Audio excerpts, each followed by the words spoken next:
IQ का yes, compose your dream. Hello दोस्तों, कोई कैसा आपका स्वागत है।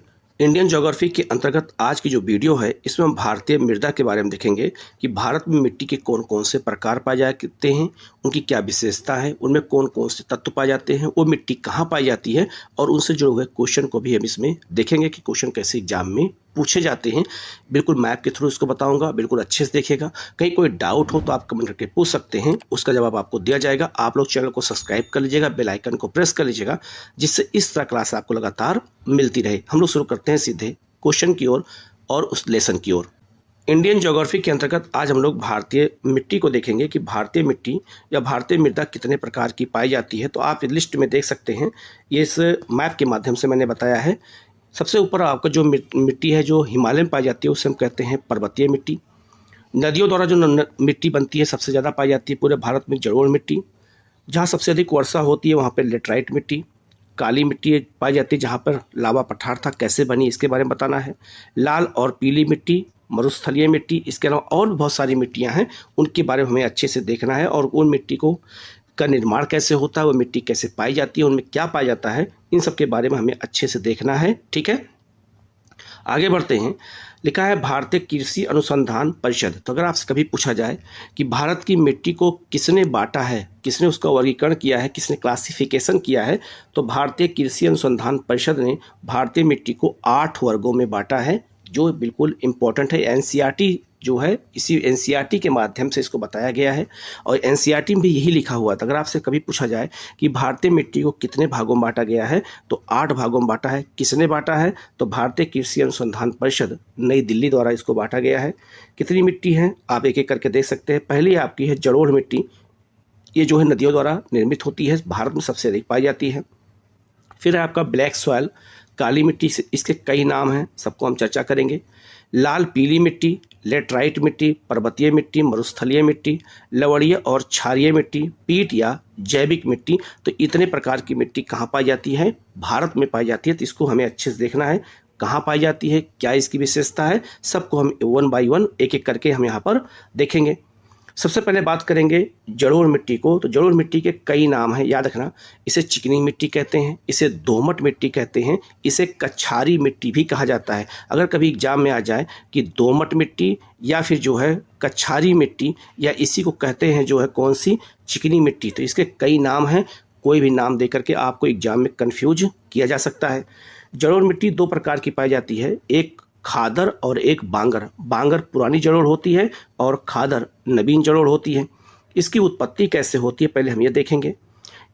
इस मिट्टी का निर्माण हिमालय से निकलने वाली जो है मुख्य रूप से 3 बड़ी नदियों सतलज, गंगा, ब्रह्मपुत्र और इसकी सहायक नदियों द्वारा काप मिट्टी लाए जाने और उस जो है उत्तरी मैदान में जमा किए जाने से होता है। तो नदियों द्वारा अगर कोई मिट्टी का पूछा जाए आपसे एग्जाम में कि नदी द्वारा कौन सी मिट्टी का निर्माण होता है, तो जलोढ़ मिट्टी का निर्माण होता है। ये आपको अच्छे से याद रखना है। और मुख्य रूप से कौन कौन नदियाँ, तो सतलज और उनकी सहायक नदियाँ, सिंधु, गंगा और उनकी सहायक नदियाँ और ब्रह्मपुत्र और उनकी सहायक नदियों द्वारा इस मिट्टी का निर्माण पूरे उत्तर भारत में हुआ है। इसके अलावा ये मिट्टी दक्षिण भारत में पाई जाती है। कहाँ पाई जाती है वो भी बताऊँगा मैं। जो है यह एक जो है अब क्षेत्रीय मिट्टी है, जो मिट्टी दूर प्रदेश से बहाकर लाई गई जो है महीन चट्टानी कणों से बनी हो, उसे हम जलोढ़ या लोएस मिट्टी कहते हैं। तो अगर याद रखना, जो मिट्टी दूर तक बहा के लाई गई हो नदी द्वारा, उसे हम क्या कहते हैं, अब क्षेत्रीय मिट्टी भी कहते हैं। इसको भी आपको याद रखना है। इस मिट्टी का निर्माण कौन करता है, नदियाँ करती है, आप देख सकते हैं। ये आपका है जलोढ़ मिट्टी और सबसे उपजाऊ मिट्टी भारत की यही मिट्टी है और सबसे अधिक क्षेत्र पर यही मिट्टी का फैलाव है भारत में। ये कहाँ पाई जाती है, तो याद रखना नदियों द्वारा लाया जाता है। जो डेल्टा क्षेत्र होता है वो डेल्टा क्षेत्र में यही मिट्टी पाई जाती है और इसी मिट्टी को डेल्टाई क्षेत्र में क्या कहते हैं, खादर कहते हैं या नवीन जलोढ़ कहते हैं। और जहाँ पर बाढ़ नहीं आती है उसे हम बांगर कहते हैं। ठीक है, आगे बढ़ते हैं। आप देख सकते हैं ये पूरा डेल्टा का क्षेत्र है और यहाँ पर ये जो है यही मिट्टी पाई जाती है जहाँ पर चावल, जूट, इन सब की खेती बहुत व्यापक पैमाने पर की जाती है।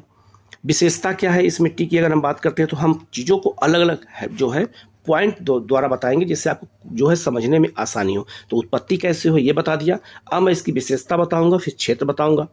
कणों के आकार और आयु के आधार पर इस मिट्टी को 2 भागों में बांटा जाता है, खादर नवीन जलोढ़ या प्रतिवर्ष जमा होने वाली नदी के अधिक जो है नज़दीक होती है और सर्वाधिक उपजाऊ होती है। तो जहाँ प्रत्येक वर्ष बाढ़ आती है वहाँ खादर मिट्टी का निर्माण होता है, उसे हम क्या कहते हैं, नवीन जलोढ़ कहते हैं। जैसे बिहार में, पश्चिम बंगाल में, आसाम में जहाँ प्रत्येक वर्ष बाढ़ आती है वहाँ पर खादर मिट्टी का निर्माण होता है और खादर मिट्टी सबसे अधिक उपजाऊ होती है। ये भी याद रखना। अगर बांगर खादर में देखा जाए तो खादर मिट्टी ही सबसे अधिक उपजाऊ होती है, क्योंकि ये हर साल नए तरीके से बन जाती है। ठीक है।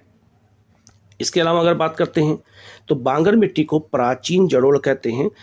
यह पहले जमा की गई मिट्टी है जो खादर से कम उपजाऊ होती है। तो खादर ज़्यादा उपजाऊ होती है और बांगर कम उपजाऊ होती है। इसके अलावा इसमें पोटास, फास्फोरस और चूना पर्याप्त मात्रा में पाया जाता है। ये पॉइंट आपको याद रखना है कि इसमें क्या अधिक पाया जाता है और क्या कम पाया जाता है। अगर पूछा जाए कि जलोढ़ मिट्टी में किसकी अधिकता पाई जाती है, किस खनिज की, तो पोटास की, फास्फोरस की और चूना इसे पर्याप्त पाया जाता है। क्या कम पाया जाता है, तो नाइट्रोजन तत्व और जैविक पदार्थ की कमी पाई जाती है। तो भारत में याद रखना, जितनी भी मिट्टी पाई जाती है उसमें नाइट्रोजन कम पाया जाता है, केवल पर्वतीय मिट्टी को छोड़ करके भारत। इसके अलावा भारत जितनी भी मिट्टी है सब में नाइट्रोजन कम पाया जाता है। इसीलिए याद रखना, हमारे यहाँ जो यूरिया खाद होती है उसमें नाइट्रोजन मिलाया जाता है। ठीक है, तो आपको याद रखना है। तो याद रखना, जैविक पदार्थ होते हैं ये भी कमी होती है किसमें, तो जलोढ़ मिट्टी में होती है। ठीक है, तो नाइट्रोजन और जैविक पदार्थ की कमी होती है, चूना, फास्फोरस और पोटास की अधिकता होती है। ये क्वेश्चन आपसे एग्जाम में पूछा जाएगा। ठीक है।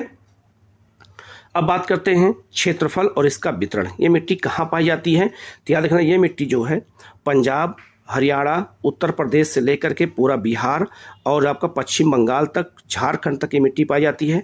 इसके अलावा जो है ब्रह्मपुत्र की घाटी में मिट्टी पाई जाती है, गंगा और यमुना के मैदान में, सतलज के मैदान में। इसके अलावा दक्षिण भारत में मिट्टी पाई जाती है पूर्वी तट पर, पूर्वी तटीय मैदान में पाई जाती है, महानदी डेल्टा में, कृष्णा गोदावरी डेल्टा में और कावेरी डेल्टा में। अगर आपसे क्वेश्चन पूछा जाए कि क्या जो है जलोढ़ मिट्टी दक्षिण भारत में पाई जाती है, तो हाँ पाई जाती है। कहाँ पाई जाती है, तो पूर्वी तटीय मैदान में पाई जाती है। ये आपको अच्छे से याद रखना। और ये मिट्टी कैसे बनी, तो जो नदियाँ यहाँ पे डेल्टा बनाती हैं उन नदियों ने इस मिट्टी को जमा करके यहाँ बनाया है। तो इसको अच्छे से याद रखना कि दक्षिण भारत में जो है महानदी, कृष्णा, गोदावरी और कावेरी डेल्टा में, गंगा, यमुना, ब्रह्मपुत्र और सतलज के मैदान में यही मिट्टी पाई जाती है और यही मिट्टी भारत की सबसे उपजाऊ मिट्टी है और सबसे अधिक क्षेत्रफल पे यही मिट्टी पाई जाती है भारत में। ठीक है। आगे लिखा है, क्षेत्र भी लिखा है यहाँ पे। तो उत्तर प्रदेश का गंगा घाटी का क्षेत्र, असम या ब्रह्मपुत्र का मैदान, यहाँ ये मिट्टी पाई जाती है। पंजाब, हरियाणा, राजस्थान का उत्तरी क्षेत्र, पश्चिमी बंगाल और आपका जो है पश्चिम बंगाल और बिहार में, महानदी का डेल्टा में, कृष्णा गोदावरी के डेल्टा में, कावेरी के डेल्टा में ये मिट्टी पाई जाती है। तो पहले उसको मैंने मैप के थ्रू बता दिया और फिर लिस्ट भी मैंने यहाँ पे दे दिया है, जिससे आप कंफ्यूज ना रहें। ठीक है। अब हम बात करेंगे काली मिट्टी, और काली मिट्टी को कई नामों से जाना जाता है। तो काली मिट्टी को बेसाल्ट मिट्टी भी कहते हैं, काली मिट्टी को लावा मिट्टी भी कहते हैं और काली मिट्टी को कपासी मिट्टी कहते हैं। कपासी क्यों कहते हैं, क्योंकि इसमें कपास की खेती बहुत ज़्यादा होती है, इसलिए इसको कपासी मिट्टी कहते हैं। और इसके कण छोटे होते हैं, इसीलिए इसे रेगूर मिट्टी भी कहा जाता है। तो आपको कन्फ्यूज करने के लिए एग्जाम में कोई भी नाम दे दिया जाएगा तो आप कन्फ्यूज मत लीजिएगा। तो काली मिट्टी के 5 नाम हैं, इन 5 नामों को आपको अच्छे से याद रखना है, बहुत अच्छे से इसको समझना है। इसकी उत्पत्ति कैसे होती है पहले आपको ये बता देते हैं। यह मिट्टियाँ जो है क्या कहते हैं, ज्वालामुखी के दरारी विस्फोट से निकलने लावा के जमा होने से बनती हैं। इसका निर्माण बेसाल्टी लावा के पदार्थों के विखंडन से हुआ। विखंडन मतलब होता है टूटने से हुआ है। ये जो है चिकनी, लावा प्रधान और उपजाऊ मिट्टी होती है। कौन सी, काली मिट्टी। अब इसका निर्माण कैसे होता है ये मैं आपको पहले यहाँ पर बता देता हूँ। मान लीजिए कोई प्लेट है, तो प्लेट के नीचे जब ज्वालामुखी क्रिया होती है तो मैग्मा निकलता है। ये मैग्मा निकल करके जब ऊपर आ जाता है तो ऊपर आने के बाद ये फैलने लगता है, और जब मैग्मा ऊपर आ जाता है तो उसको कहते हैं लावा। अगर नीचे रहेगा तो मैग्मा होगा और ऊपर रहेगा तो उसको क्या कहेंगे, उसको हम लावा कहते हैं। अब दोनों में ठंडा पहले कौन सा होगा, तो ठंडा पहले इसमें लावा होगा क्योंकि ऊपर वायुमंडल है। अब लावा के ठंडा होने से जो चट्टान बनती है उस चट्टान का नाम क्या है, बेसाल्ट चट्टान है। और जो है मैग्मा देर से ठंडा होता है, इसीलिए जो चट्टान बनती है उसको कहते हैं ग्रेनाइट। तो ग्रेनाइट बहुत कठोर चट्टान होती है। तो अजंता एलोरा की गुफाओं का निर्माण ग्रेनाइट से हुआ है। हमारे घरों में जो सिलबट्टा होता है वो भी ग्रेनाइट का बना होता है, बहुत कठोर होता है। ठीक है। अब बेसाल्ट सबसे कमजोर मुलायम चट्टान है और इसी के टूटने से मिट्टी बनती है कौन सी? काली मिट्टी बनती है। तो इसीलिए काली मिट्टी को लावा मिट्टी, बेसाल्ट मिट्टी, कपासी मिट्टी और इसके कण छोटे होते हैं तो इसे रेगूर मिट्टी के नाम से जानते हैं। इसको आपको अच्छे से याद रखना है, ठीक है। तो उत्पत्ति कैसे हो ये बता दिया मैंने। आप इसका रंग देखिए, ये बिल्कुल ब्लैक कलर की आपको दिखेगी, बिल्कुल काली जो है, ठीक है। तो क्योंकि लावा से बना है इसलिए बिल्कुल काली होती है। ये मिट्टी जो है आप देखेंगे जब सूख जाती है तो इसमें दरारें पड़ जाती हैं। तो इन दरारों को जो है तोड़ने के लिए ही इसकी जुताई करनी पड़ती है। अगर जुताई नहीं करेंगे तो इसके अंदर जो है सारी ऊष्मा जो है प्रवेश कर जाएगी और सारी नमी इसमें ख़त्म हो जाती है। तो नमी को ही ख़त्म करने के लिए इसको जोतना पड़ता है मिट्टी को। इसको स्वतः जुताई वाली मिट्टी भी कहते हैं। किसको? काली मिट्टी को, ठीक है।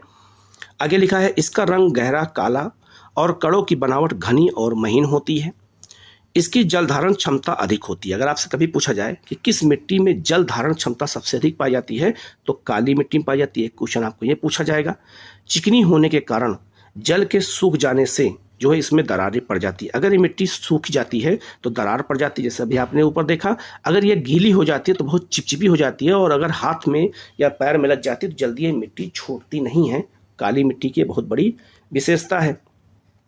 अब हम लोग देखते हैं इस मिट्टी में कौन कौन से तत्व पाए जाते हैं। तो लिखा है मतलब कि जो काली मिट्टी है इसमें चूना, पोटास, एल्युमिनियम, मैग्नीशियम और लोहा पर्याप्त मात्रा में पाया जाता है। ये आपको रटना पड़ेगा, याद करना पड़ेगा, यहीं से क्वेश्चन आपसे पूछा जाएगा।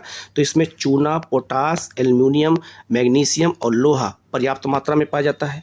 तो क्या नहीं पाया जाता यहाँ पर, ये भी हम देख लेते हैं। तो लिखा है इसमें फास्फोरस, जीवाश्म, ह्यूमस और नाइट्रोजन का अभाव होता है। तो नाइट्रोजन, जीवाश्म और फास्फोरस काली मिट्टी में बहुत कम पाया जाता है। पहाड़ी ढालों पर यह कम उपजाऊ होती है। वहाँ इसमें गेहूं, कपास, गन्ना, केला, ज्वार, चावल, तंबाकू, अरंडी, मूंगफली, सोयाबीन, फल, सब्जियां आदि पैदा की जाते हैं। यह एक क्षेत्रीय मिट्टी होती है। यह काली कपासी यह जो है रेगुर मिट्टी के नाम से भी जानी जाती है। यह मिट्टी जो कपास की खेती के लिए बहुत उपजाऊ होती है, इसलिए इसे हम कपासी मिट्टी और इसके कण छोटे होते हैं जिसको हम रेगुर मिट्टी के नाम से जानते हैं। ये आपको अच्छे से याद रखना है। और कौन कौन सी इसमें फसलें होती हैं ये भी आपको याद रखना। तो याद रखना काली मिट्टी में कपास के अलावा गन्ना और जो है आपका क्या कहते हैं ये सोयाबीन बहुत ज़्यादा होता है। और आज जो नया रिकॉर्ड आया है, अब जो नया रिकॉर्ड चल रहा है इसमें कृषि का, उसमें सोयाबीन के उत्पादन में नंबर 1 पर महाराष्ट्र हो गया है। ये बात याद रखना। पहले एमपी था लेकिन अब ये महाराष्ट्र हो गया है, ठीक है। आगे बढ़ते हैं, लिखते हैं, देख लेते हैं काली मिट्टी का क्षेत्र कहाँ पर है। तो काली मिट्टी मालवा के पठार से लेकर के और ये दक्कन में जो है उत्तरी कर्नाटक तक की मिट्टी पाई जाती है। और ये मिट्टी में जो है याद रखना बहुत महत्वपूर्ण है। और इस मिट्टी में जो है कपास की खेती बहुत ज़्यादा होती है, इसीलिए इस क्षेत्र में कपास ज़्यादा होता है और इसी क्षेत्र में सूती कपड़ा बहुत ज़्यादा होता है। एक बात आपको यह भी याद रखना है कि काली मिट्टी जो है आपका कहाँ पर, तो काली मिट्टी याद रखना झारखंड में राजमहल की पहाड़ी के पास भी पाई जाती है। ये भी आपको याद रखना है। और गुजरात के सौराष्ट्र में भी ये मिट्टी पाई जाती है काली मिट्टी। तो काली मिट्टी सबसे अधिक कहाँ पाई जाती है? महाराष्ट्र में और आपका पश्चिमी मध्य प्रदेश में, उत्तरी कर्नाटक में और गुजरात में ये मिट्टी सबसे ज़्यादा पाई जाती है, ठीक है। यहाँ लिखा भी है महाराष्ट्र, गुजरात, पश्चिमी मध्य प्रदेश, उत्तरी कर्नाटक और मालवा के पठार में काली मिट्टी पाई जाती है। इसको आपको अच्छे से याद रखना पड़ेगा, यहाँ से क्वेश्चन एग्जाम में आपसे पूछा जाएगा। अब बात करते हैं लाल और पीली मिट्टी। इसका नाम लाल पीली मिट्टी क्यों पड़ा? अगर ये मिट्टी सूख जाती है, याद रखना जो लाल मिट्टी होती है, लाल मिट्टी अगर सूख जाती है, ठीक है, ये बहुत इंपॉर्टेंट चीज़ है। सूखेगी तो ये रेड दिखाई देती है, लेकिन ये मिट्टी अगर गीली हो जाती है तो ये पीले कलर की हो जाती है। इसलिए इसका नाम क्या पड़ गया? लाल और पीली मिट्टी। लिखा है उत्पत्ति कैसे होती है इस मिट्टी की। ये मिट्टियाँ अपक्षय के प्रभाव से ग्रेनाइट, आग्नेय और नीस रूपांतरित चट्टानों के टूट फूट के कारण बनती हैं। तो ग्रेनाइट और जो नीच चट्टानें होती हैं वो टूट जाती हैं, उन्हीं के टूटने से कौन सी मिट्टी बनती है? तो लाल और पीली बनती हैं, ठीक है। आप देख सकते हैं ये लाल मिट्टी है और ये जो है भीग जाएगी, सूख जब गीली हो जाती है तो इसका रंग पीला हो जाता है। यहाँ लिखा भी है, अगर आपसे ये भी पूछा जाए कि लाल मिट्टी का रंग लाल क्यों होता है, तो लोहे के ऑक्साइड के कारण, ठीक है। तो लोहे के ऑक्साइड मिलने होने के कारण इसका रंग लाल हो जाता है। ये क्वेश्चन कम से कम 10 बार अलग अलग एग्जामों में आया है कि लाल मिट्टी का रंग लाल क्यों होता है, तो लोहे के ऑक्साइड के कारण। जल योजित रूप से ये पीली दिखाई पड़ती है। जल योजित मतलब भीग जाने पर ये पीले रंग की दिखाई पड़ती है। इसमें मूल चट्टानों से चॉकलेटी रंग के खनिज तत्व जैसे आपका जो है फेल्सपार, ऑलिबिल जैसे महीन कण होते हैं। इसी कारण इसका रंग पीला दिखाई पड़ता है। तो भीगने पर ये पीली हो जाती है, सूख जाती है तो लाल हो जाती है, और इसमें लोहे के ऑक्साइड पाया जाता है, इसलिए इसका रंग लाल हो जाता है। ये आपको अच्छे से याद रखना है, ठीक है। विशेषता क्या है इस मिट्टी की? तो यह मिट्टी सूखी रहने पर लाल रंग की दिखाई देती है, लेकिन गीली हो जाने पर यह पीले रंग की दिखाई देती है, इसलिए इसको हम लाल पीली मिट्टी कहते हैं एक साथ में। इसी कारण इसे लाल पीली मृदा कहते हैं, ठीक है।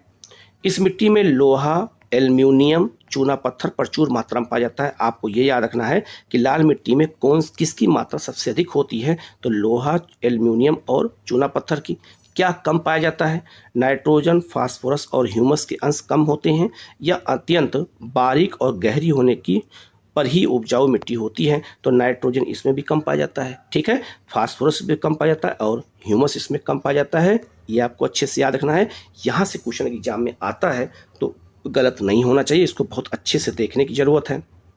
इस मिट्टी में क्या होता है? तो इस मिट्टी में कपास, गेहूँ, धान, अलसी, आलू, दाल और मोटे अनाज की खेती व्यापक पैमाने पर की जाती है। ये आपको अच्छे से याद रखना है, ठीक है। आगे बढ़ते हैं। अब हम क्षेत्र देख लेते हैं।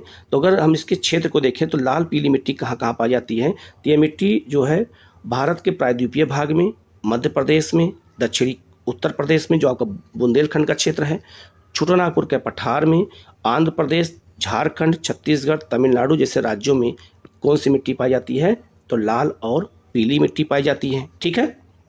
अब बात करते हैं लेटराइट मिट्टी की। तो लेटराइट मिट्टी वहाँ पाई जाती है जहाँ 200 सेंटीमीटर से अधिक वर्षा होती है, वहाँ पर लेटराइट मिट्टी पाई जाती है, ठीक है।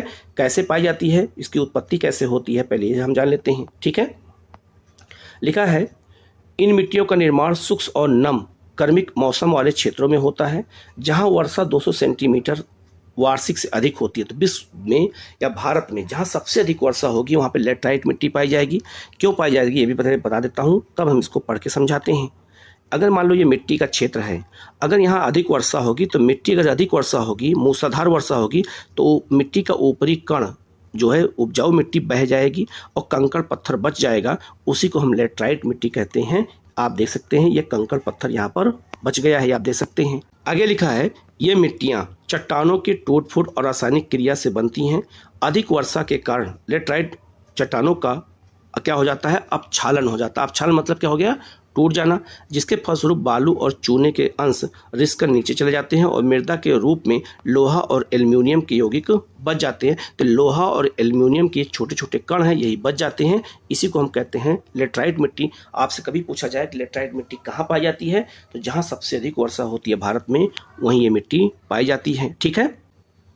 अब हम लोग आगे बढ़ते हैं और इसकी विशेषताओं को देखते हैं। लिखा है जो है ये मिट्टियाँ दो प्रकार की होती हैं, एक पहाड़ों में पाई जाती हैं और एक मैदानी क्षेत्र में पाई जाती हैं। पहाड़ों पर पाई जाने वाली मिट्टी सूक्ष्म और कम उपजाऊ होती है क्योंकि इसकी जल धारण क्षमता कम होती है, क्योंकि पानी नीचे की ओर बह जाता है।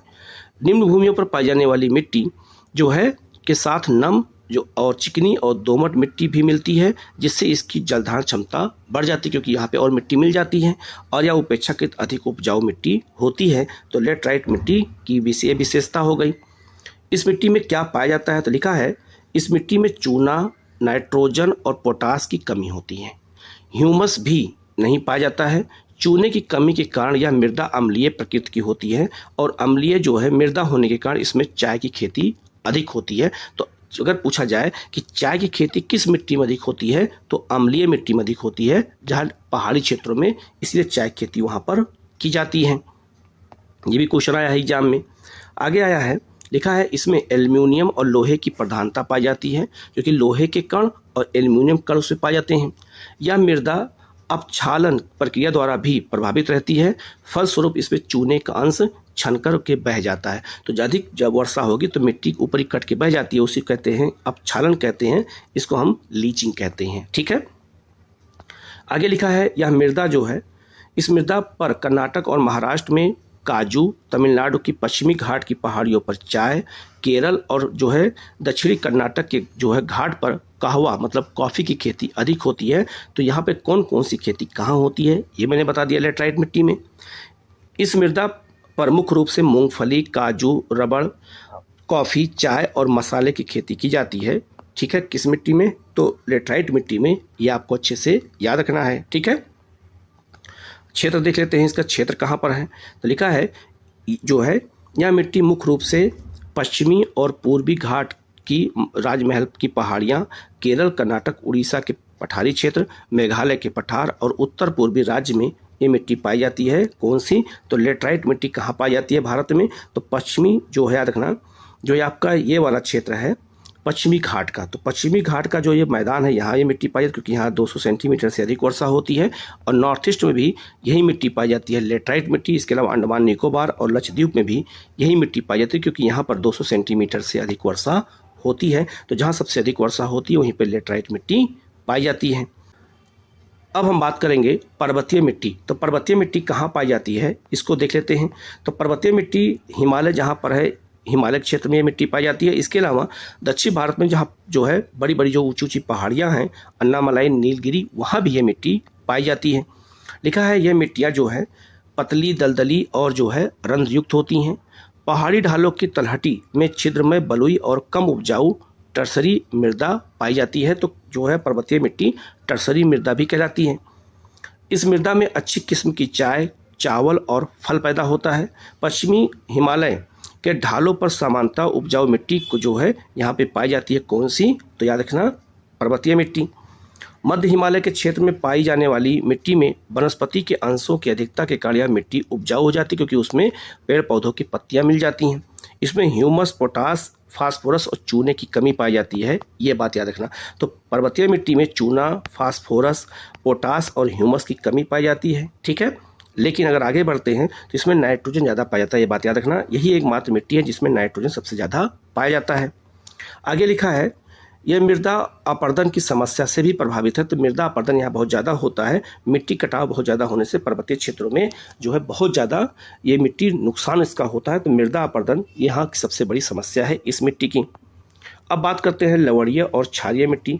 तो लवणीय और क्षारीय मिट्टी वहाँ पाई जाती है। तो लवणीय मिट्टी सबसे अधिक गुजरात में पाई जाती है और क्षारीय मिट्टी सबसे अधिक उत्तर प्रदेश पाई जाती है। तो जहाँ सबसे अधिक सिंचाई होती है वहाँ पे क्षारीय मिट्टी, और जहाँ पर जो है समुद्र किनारा होता है वहाँ पे लवणीय मिट्टी। तो आप देख सकते हैं ये मिट्टी के ऊपर नमक की मात्रा आपको दिख रही है, इसी को कहते हैं लवणीय मिट्टी और इसी को क्षारीय मिट्टी कहते हैं, जहाँ पर सिंचाई अधिक होती है। जो लवणीय मिट्टी होती है इसे हम रेह, ऊसर या कल्लर के नाम से भी जानते हैं। तो ऊसर मिट्टी इसी को कहते हैं। इस मृदा में नाइट्रोजन और चूने की कमी होती है। समुद्र तटीय क्षेत्रों में उच्च ज्वार के समय नमकीन जल की भूमि पर फैलने से इसका निर्माण होता है। तो जब ज्वार आता है तो पानी आकर फैल जाता है और वहाँ नमक जो है छूट जाता है, वाष्पीकरण के द्वारा पानी खत्म हो जाता है। तो नमक जब छूट जाता है तो उसी से मिट्टी में मिल जाने से मिट्टी लवणीय हो जाती है। ठीक है, आगे लिखा है शुष्क जलवायु प्रदेशों में और जल निकास की समुचित व्यवस्था का अभाव होने के कारण वहाँ केशिका जो है कर्षण की क्रिया द्वारा सोडियम, कैल्शियम और मैग्नीशियम के लवण मृदा की ऊपरी सतह पर निक्षेपित हो जाते हैं। फलस्वरूप इस मिट्टी में लवण की मात्रा बढ़ जाती है। ठीक है, तो याद रखना उसमें जो है लवण की मात्रा बढ़ने का कारण क्या है ये बता दिया गया है। आगे लिखा है यह दक्षिण पंजाब, दक्षिणी हरियाणा और पश्चिमी राजस्थान, केरल, सुंदरबन आदि क्षेत्रों में पाई जाती हैं। कैल्शियम और पोटेशियम की अधिकता के कारण मृदा क्षारीय हो जाती है। तो क्षारीय मिट्टी सबसे अधिक कहाँ पाई जाती है? तो उत्तर प्रदेश में पाई जाती है, जहाँ सबसे अधिक सिंचाई होती है। जिप्सम मिला करके इसे उपजाऊ बनाया जा सकता है। अगर पूछा जाए आपसे कि क्षारीय मिट्टी या जो है लवणीय मिट्टी को उपजाऊ कैसे बनाया जाए, तो उसमें हम जिप्सम को मिला देते हैं तो ये मिट्टी उपजाऊ हो जाती है। ठीक है, अब बात करते हैं मरुस्थलीय मिट्टी। तो आप मरुस्थल देखा होगा, ये मरुस्थल है आपका राजस्थान में, इसको हम मरुस्थलीय मिट्टी कहते हैं। अगर इसमें सिंचाई की व्यवस्था कर दी जाए तो यहाँ पे मोटे अनाजों की खेती की जा सकती है। लिखा है यह वास्तव में बलुई मिट्टी होती है। इसमें लोहा और फास्फोरस पर्याप्त मात्रा में पाया जाता है। किस मिट्टी में? मरुस्थलीय मिट्टी में। लेकिन नाइट्रोजन और ह्यूमस की कमी पाई जाती है। तो नाइट्रोजन और ह्यूमस इस मिट्टी में नहीं पाया जाता है। इसके अलावा यह जो है एक क्षारीय गुण वाली मिट्टी होती है। सिंचाई संसाधन उपलब्ध करा करके इसे उर्वर बनाया जा सकता है। अगर इसको हम सिंचाई व्यवस्था कर दें मरुस्थलीय क्षेत्रों में तो उसे हम उर्वर बना सकते हैं। और इस मिट्टी में मोटे अनाज, ज्वार, बाजरा, रागी पैदा किया जाता है। तो जो है मोटे अनाजों की खेती के लिए सबसे अच्छी मिट्टी कौन होती है? मरुस्थलीय मिट्टी होती है। यह मृदा पश्चिमी राजस्थान, दक्षिणी हरियाणा, दक्षिणी पंजाब और जो है पश्चिमी उत्तर प्रदेश में पाई जाती है। कौन सी मिट्टी? तो याद रखना मरुस्थलीय मिट्टी। तो मरुस्थलियों का विस्तार हवाओं द्वारा उत्तर प्रदेश के आगरा और इटावा तक हो गया है। ठीक है, वहाँ की मिट्टी में भी मरुस्थलीय मिट्टी के गुण पाए जाते हैं। अब बात करते हैं पीट या जैविक मिट्टी। तो जहाँ दलदल होता है, जहाँ पर आर्द्र भूमियाँ होती हैं, उसे हम वहाँ जो मिट्टी पाई जाती है जो पूरे साल भीगी रहती है, उसी को हम पीट या जैविक मिट्टी कहते हैं। जो पूरे साल पानी में भीगी होती है, आर्द्र तालाबों में जो मिट्टी पाई जाती है उसको कहते हैं। लिखा है यह मिट्टी अधिक वर्षा और उच्च आर्द्रता वाले क्षेत्रों में पाई जाती है। यह क्षेत्र दलदली क्षेत्र होते हैं। तो जो दलदली क्षेत्र होते हैं उसी में जैविक मिट्टी या पीट मिट्टी पाई जाती है। ठीक है, आगे लिखा है यह मिट्टी रंग में काली और बहुत अधिक अम्लीय प्रकृति की होती है और मृदा में जीवाश्म के अंश पर्याप्त होते हैं और यह ह्यूमस अधिक होता है। क्योंकि मिट्टी हमेशा गीली होती है इसलिए इनमें ह्यूमस की मात्रा और जीवाश्म की मात्रा अधिक पाई जाती है। इस मिट्टी में लोहे के अंश भी पाए जाते हैं। इसमें फास्फोरस और एल्युमिनियम सल्फेट के अधिक होने के कारण यह पौधों के विकास हेतु हानिकारक होती है। तो इस मिट्टी में एल्युमिनियम सल्फेट और फास्फोरस और लोहे के अंश ज़्यादा पाए जाते हैं। ठीक है, अब हम लोग मिट्टी से जुड़े हुए कुछ इंपॉर्टेंट क्वेश्चन को देख लेते हैं। भारत की निम्न मिट्टियों में से कौन बेसाल्ट लावा के अपक्षय के कारण निर्मित हुई है? तो काली मिट्टी क्या कहते हैं? रेगुर। तो इसका आंसर क्या हो जाएगा? आपका डी हो जाएगा। रेगुर किसका नाम है? तो रेगुर जो है काली मिट्टी का नाम है। ठीक है, भारत की निम्नलिखित मिट्टियों में से कपास की खेती के लिए कौन सी मिट्टी सबसे उपयुक्त होती है? तो कपास की सबसे उपयुक्त कौन होती है? काली, जिसे हम क्या कहते हैं? रेगुर मिट्टी कहते हैं। इस मृदा को सिंचाई की कम आवश्यकता होती है क्योंकि यह नमी रोक सकती है। वो मिट्टी कौन सी है? तो काली मिट्टी है। ठीक है, लेटराइट मिट्टियों का प्रधान क्षेत्र कहाँ है? तो मालाबार क्षेत्र है, जो आपका केरल का मालाबार है, जहाँ सबसे अधिक वर्षा होती है, वहीं पर लेटराइट मिट्टी पाई जाती है। लावा मिट्टियाँ पाई जाती हैं कहाँ पर? तो लावा मिट्टी मालवा पठार पाई जाती है, इसी को हम क्या कहते हैं? काली मिट्टी कहते हैं। ठीक है, मालवा पठार की प्रमुख मिट्टी कौन सी है? तो काली मिट्टी है। तो क्वेश्चन वही है, घुमा के पूछ सकता है। भारत में सबसे अधिक उपजाऊ मिट्टी कौन सी है? तो सबसे अधिक उपजाऊ मिट्टी कौन सी है? जलोढ़ मिट्टी है। ठीक है, निम्नलिखित में से कौन सी मिट्टी नदियों द्वारा निर्मित होती है? तो जलोढ़ मिट्टी होती है। इसका आंसर सी हो जाएगा। नेक्स्ट क्वेश्चन है गंगा के मैदान की पुरानी कछारी मिट्टी क्या कहलाती है? तो कछारी मिट्टी को जलोढ़ मिट्टी कहते हैं। तो उससे हम बांगर कहेंगे। अगर पुरानी है तो बांगर और नवीन होती तो खादर हो जाता। तो इसका आंसर बी हो जाएगा। भारतीय मृदाओं में जिस सूक्ष्म तत्व की सर्वाधिक कमी होती है वो आपका जस्ता होता है। इसका आंसर डी हो जाएगा। तेजाबी मतलब अम्लीय मिट्टी को कृषि योग्य बनाने के लिए जो किसका उपयोग किया जाता है? तो इसमें हम जिप्सम मिला देंगे तो ये मिट्टी क्या हो जाएगी? तो याद रखना वो उपजाऊपन हो जाएगा, उसका बढ़ जाएगा। नेक्स्ट है आपका मिट्टी में खारापन और क्षारीयता की समस्या का समाधान क्या है? तो अगर मिट्टी में हम जिप्सम मिला देते हैं तो आपका खारापन खत्म हो जाएगा। भारत में सर्वाधिक क्षारीय मिट्टी कहाँ पाई जाती है? तो ये आपका ये उत्तर प्रदेश पाई जाती है। ठीक है, भारत में सबसे अधिक मृदा जो है लवणीय मिट्टी को कहाँ पाई जाती है? तो गुजरात में पाई जाती है। तो इसका आंसर सी हो जाएगा। और निम्नलिखित में से कौन सी मिट्टी चाय के बागानों के लिए सबसे उपयुक्त होती है? तो याद रखिए ये अम्लीय मिट्टी होती है। ठीक है, तो ये कुछ क्वेश्चन भी मैंने आपको दे दिया है प्रैक्टिस करने के लिए। तो वीडियो पूरा देखिएगा, कहीं कोई डाउट हो तो आप कमेंट करके पूछ सकते हैं। चैनल को जरूर सब्सक्राइब कर लीजिएगा जिससे इस प्रकार से आपको लगातार मिलती रहे। Okay, thank you.